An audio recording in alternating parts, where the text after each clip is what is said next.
I and my colleagues, Art Aaron and Lucy Brown and others, have put 37 people who are madly in love into a functional MRI brain scanner. 17 who are happily in love, 15 who had just been dumped, and we're just starting our third experiment, studying people who report that they're still in love after 10 to 25 years of marriage. So this is the short story of that research. In the jungles of Guatemala, in Tikal, stands a temple. It was built by the grandest Sun King of the grandest city-state, of the grandest civilization of the Americas, the Mayas. His name was Casacanchawi. He stood over 6 feet tall. He lived into his 80s, and he was buried beneath this monument in 720 AD. And Mayan inscriptions proclaim that he was deeply in love with his wife, so he built a temple in her honor facing his. And every spring and autumn, exactly at the equinox, the sun rises behind his temple and perfectly bathes her temple with his shadow. And as the sun sets behind her temple in the afternoon, it perfectly bathes his temple with her shadow. After 1,300 years, these two lovers still touch and kiss from their tomb. Around the world, people love. They sing for love, they dance for love, they compose poems and stories about love, they tell myths and legends about love, they pine for love, they live for love, they kill for love, and they die for love. As Walt Whitman once said, he said, "Oh, I would stake all for you." Anthropologists have found evidence of romantic love in 170 societies. They've never found a society that did not have it. But love isn't always a happy experience. In one study of college students, they asked a lot of questions about love, but the two that stood out to me the most were, have you ever been rejected by somebody who you really loved? And the second question was, have you ever dumped somebody who really loved you? And almost 95% of both men and women said yes to both. Almost nobody gets out of love alive. So before I start telling you about the brain, I want to read for you what I think is the most powerful love poem on earth. There's other love poems that are, of course, just as good, but I don't think this one can be surpassed. It was told by an anonymous Kwakiutl Indian of southern Alaska to a missionary in 1896. Here it is. I've never had the opportunity to say it before. Fire runs through my body with the pain of loving you. Pain runs through my body with the fires of my love for you. Pain like a boil about to burst with my love for you. Consumed by fire with my love for you. I remember what you said to me. I am thinking of your love for me. I am torn by your love for me. Pain and more pain. Where are you going with my love? I am told you will go from here. I am told you will leave me here. My body is numb with grief. Remember what I said, my love. Goodbye, my love, goodbye. Emily Dickinson once wrote, "Parting is all we need to know of hell." How many people have suffered in all the millions of years of human evolution? How many people around the world are dancing with elation at this very minute? Romantic love is one of the most powerful sensations on earth. So several years ago, I decided to look into the brain and study this madness. Our first study of people who are happily in love has been widely publicized, so I'm only going to say very little about it. We found activity in a tiny little factory near the base of the brain called the ventral tegmental area. We found activity in some cells called the A10 cells, cells that actually make dopamine, a natural stimulant, and spray it to many brain regions. Indeed, this part, the VTA, is part of the brain's reward system. It's way below your cognitive thinking process. It's below your emotions. It's part of what we call the reptilian core of the brain, associated with wanting, with motivation, with focus, and with craving. In fact, the same brain region where we found activity becomes active also when you feel the rush of cocaine. But romantic love is much more than a cocaine high. At least you come down from cocaine. Romantic love is an obsession. It possesses you. You lose your sense of self. You can't stop thinking about another human being. Somebody is camping in your head. As an 8th century Japanese poet said, "My longing had no time when it ceases." Wild is love. And the obsession can get worse when you've been rejected. So right now, Lucy Brown and I, the neuroscientist on our project, are looking at the data of the people who we put into the machine after they had just been dumped. It was very difficult, actually, putting these people in the machine because they were in such bad shape.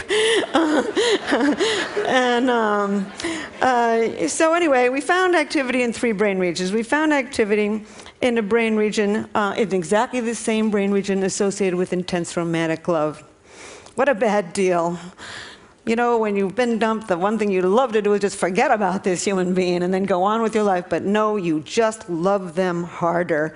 As the poet Terence, the Roman poet, once said, he said, "The less my hope, the hotter my love." And indeed, we now know why. 2,000 years later, we can explain this in the brain. That brain system, the reward system for wanting, for motivation, for craving, for focus, becomes more active when you can't get what you want. In this case, life's greatest prize, an appropriate mating partner. We found activity in other brain regions also. In a brain region associated with calculating gains and losses. You know, you're lying there, you're looking at the picture, you're in this machine, you're calculating, you know, what went wrong, you know, what have I lost? As a matter of fact, Lucy and I have a little joke about this. It comes from a David Mamet play, and there's 2 con artists in the play, and the woman is conning the man, and the man looks at the woman and says, "Oh, you're a bad pony. I'm not going to bet on you." And indeed, it's this brain, part of the brain, the core of the nucleus accumbens actually, that's becoming active as you're measuring your gains and losses. It's also the brain region that becomes active when you're willing to take enormous risks for huge gains and huge losses. Last but not least, we found activity in a brain region associated with deep attachment to another individual. No wonder people suffer around the world, and we have so many crimes of passion. When you've been rejected in love, not only are you engulfed with feelings of romantic love, but you're feeling deep attachment to this individual. Moreover, this brain circuit for reward is working, and you're feeling intense energy, intense focus, intense motivation, and the willingness to risk it all to win life's greatest prize. So what have I learned from this experiment that I would like to tell the world? Foremost, I've come to think that romantic love is a drive, a basic mating drive. Not the sex drive. The sex drive gets you out there looking for a whole range of partners. Romantic love enables you to focus your mating energy on just one at a time, conserve your mating energy, and start the mating process with a single individual. I think of all of the poetry that I've read about romantic love, what sums it up best is something that is said by Plato. Over 2,000 years ago. He said, "The God of love lives in the state of need." It is a need. It is an urge. It is a homeostatic imbalance. Like hunger and thirst, it's almost impossible to stamp out. I've also come to believe that romantic love is an addiction, a perfectly wonderful addiction when it's going well, and a perfectly horrible addiction when it's going poorly. And indeed, it has all of the characteristics of an addiction. You focus on the person, you obsessively think about them, you crave them, you distort reality, your willingness to take enormous risks to win this person. And it's got the 3 main characteristics of addiction: tolerance, you need to see more and more and more, withdrawals, and last but not relapse. I've got a girlfriend who's just getting over a terrible love affair. It's been about 8 months. She's beginning to feel better.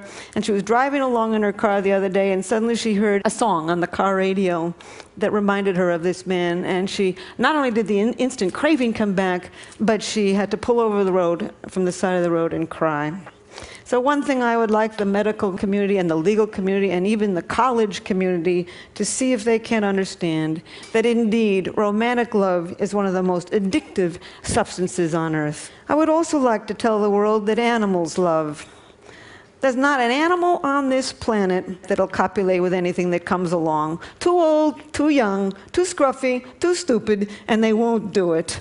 Unless you're stuck in a laboratory cage, you know, and if you spend your entire life in a little box, you're not going to be as picky about who you have sex with. But I've looked in 100 species, and everywhere in the wild, animals have favorites. As a matter of fact, ethologists know this. There's over eight words for what they call animal favoritism, selective proceptivity, mate choice, female choice, sexual choice. And indeed, there are now 3 academic articles in which they've looked at this attraction, which may only last for a second, but it's a definite attraction, and this either the same brain region, this reward system, or the chemicals of that reward system are involved. In fact, I think animal attraction can be instant. You can see an elephant instantly go for another elephant, and I think that this is really the origins of what you and I call love at first sight. People have often asked me whether what I know about love has spoiled it for me. And I just simply say, hardly.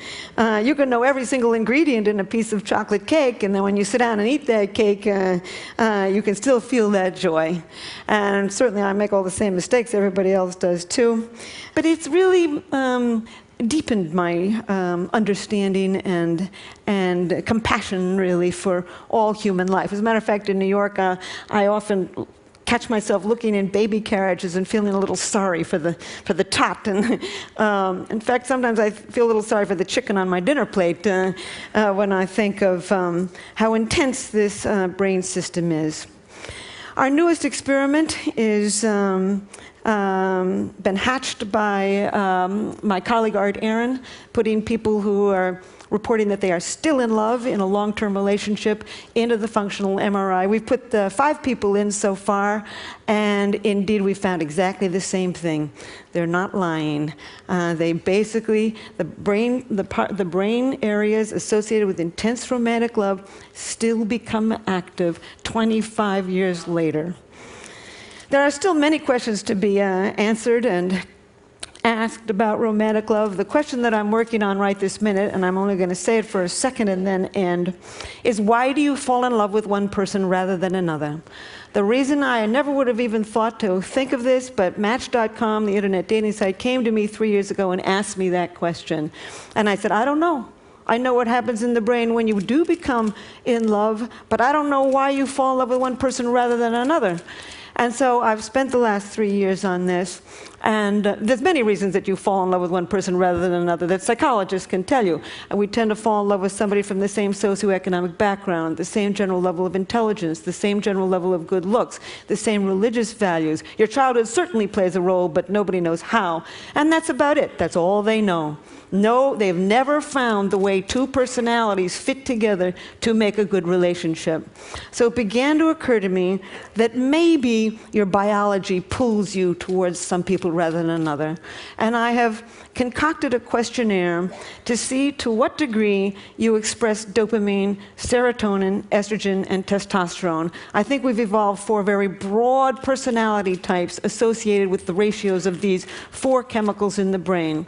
And on this dating site that I've created called chemistry.com, I ask you first a series of questions to see to what degree you express these chemicals, and I'm watching who chooses who to love. And 3.7 million people have taken the questionnaire in America. About 600,000 people have taken it in 33 other countries. I'm putting the data together now, and at some point, there will always be magic to love, but I think I will come closer to understanding why it is you can walk into a room and everybody is from your background, your same general level of intelligence, your same general level of good looks, and you don't feel pulled towards all of them. I think there's biology to that.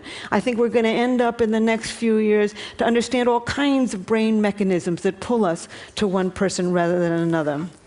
So I will close with this. Oh, these are my older people. Faulkner once said, "The past is not dead. It's not even the past." Indeed, we carry a lot of luggage from our yesteryear in the human brain. And so there's one thing that makes me pursue my understanding of human nature. And this reminds me of it. These are two women. Women tend to get intimacy differently than men do. Women get intimacy from face-to-face talking. We swivel towards each other.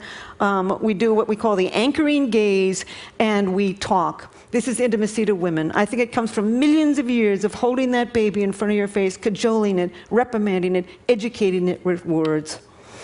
Men tend to get intimacy from side-by-side doing. As soon as one guy looks up, the other guy will look away. I think it comes from millions of years of standing behind that bush, sitting behind the bush, looking straight ahead, trying to hit that buffalo in the head with a rock. I think for millions of years, men faced their enemies. They sat side by side with friends. So my final statement is, love is in us. It's deeply embedded in the brain. Our challenge is to understand each other. Thank you.